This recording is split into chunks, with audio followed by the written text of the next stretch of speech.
Hello, listeners, and thanks for tuning into the podcast today. It has been a wild week in the crypto/YouTube space.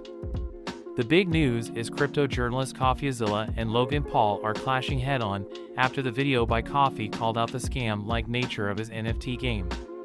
CryptoZoo. Coffeezilla had a three-part series which outlined the main players in the CryptoZoo project, and utilizing the public blockchain, was able to confirm that some on the team made some significant money, whereas Logan and his manager did not. However, Logan replied to these accusations today, and he said the following about Coffee.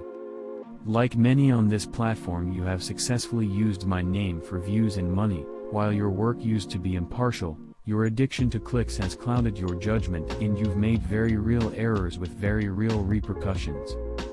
The tone was harsh and direct, as Logan attacked the integrity of Coffee, alleging that not enough due diligence had been undertaken. He also claimed in the video that he will be suing Coffeezilla.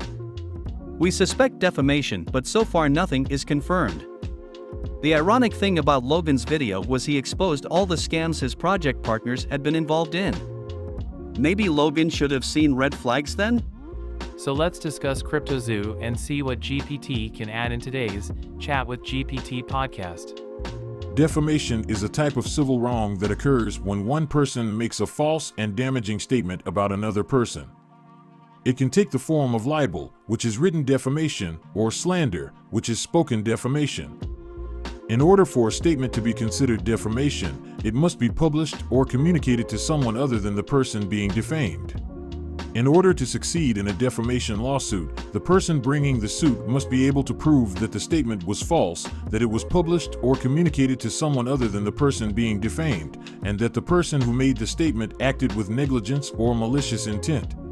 So if Logan does try defamation against Coffeezilla, will the fact Logan and his manager, who both failed to provide a response, hurt them? It is generally not considered defamation if a journalist reports on a matter of public interest and includes a right of reply from the involved party. However, if the journalist goes ahead and publishes the article without giving the involved party an opportunity to respond, this could potentially be seen as defamation if the article contains false or damaging statements about the party. Well, it is well documented that Coffee did request a right of reply before the release of the first video, and even continued to request a reply but with no response. It's also funny Logan claims he was only contacted once, after his manager had received 2 calls prior and refused to answer anything. I think you are on the money here, GPT. Coffeezilla isn't stupid. The last thing I would expect of him is to lie about the events in any of his investigations. Here's an interesting take from Timothy on Twitter. He wrote, "Good response, but why not mention that you'll make those who lost everything whole? You have more than enough money, why not compensate them for a few millions and build some goodwill? I think that would go a long way to helping people believe you rather than just attacking CZ." Salem responds with the following. Good response? The entire thing is deflection, with no evidence to back up any of his retort. He lost credibility in the first 30 seconds. Curious why you think he should be on the hook for stolen money? Why isn't anyone going after Crypto King, who actually took the $6 million? Logan is already in the hole on this project and is a victim himself. He's a scumbag and is acting as the only victim in this whole situation, which is amazing. That last post is an interesting point. Scammers often use deflection as a tactic to avoid taking responsibility for their actions. They may try to shift the blame onto the victim, claim that they are the victim, or make excuses for their behavior. Scammers may also try to distract the victim from the issue at hand or change the subject in order to avoid answering difficult questions. It is important for individuals to be aware of these tactics and to stay focused on the issue at hand in order to protect themselves from being scammed. There did seem to be some deflection. Hey GPT. He also left out a lot of context about the initial messages his team had about starting this project, but looking at this from a macro level, none of these guys could have been trusted and were only in this for themselves, not because they wanted to make an interesting and fun game. This is the biggest problem with Web3, because of the financial aspect. You are going to attract people who have their own profitable agenda, even if that means the game itself suffers as a result.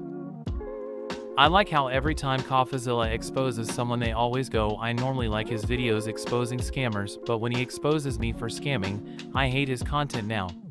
This comment reads, the contact part is really bugging me, like isn't it common sense for him to reach you through your manager? The whole point of contacting Jeff was so that he could reach you directly afterwards. Yet that somehow discredits him? What? Points that I didn't notice him cover. The custom images. The texts. His silence in the Discord for a year. Why Coffeezilla having a large YouTube channel is bad when he has even more subscribers and a podcast. So GPT, you can see people are not happy with how Logan responded. However, he has promised to finish CryptoZoo. How long is a typical development cycle? So we can get a gauge on what to expect time-wise. The length of time it takes to develop a game can vary greatly, depending on factors such as the size and complexity of the game, the number of people working on it, and the resources available to the development team. Some games can be developed in as little as a few months, while others may take several years to complete. It is also common for games to go through several stages of development, including pre-production, production, and post-production, which can add to the overall length of time it takes to develop a game.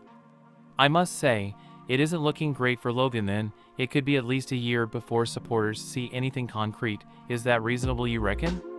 Yeah, that sounds about right. It will really depend how much more money Logan is willing to invest into this. Time will tell though, especially if he is caught up in the legal system with his lawsuit with Coffeezilla. Well, listeners, that's about all we have time for today. I want to thank ChatGPT for your input today and those who commented on Logan's video, as you helped us get an insight into the public response. We'd love to hear what you think and if you have any predictions about what comes next. Don't forget our website www.lorereporter.com. That's all. Bye-bye.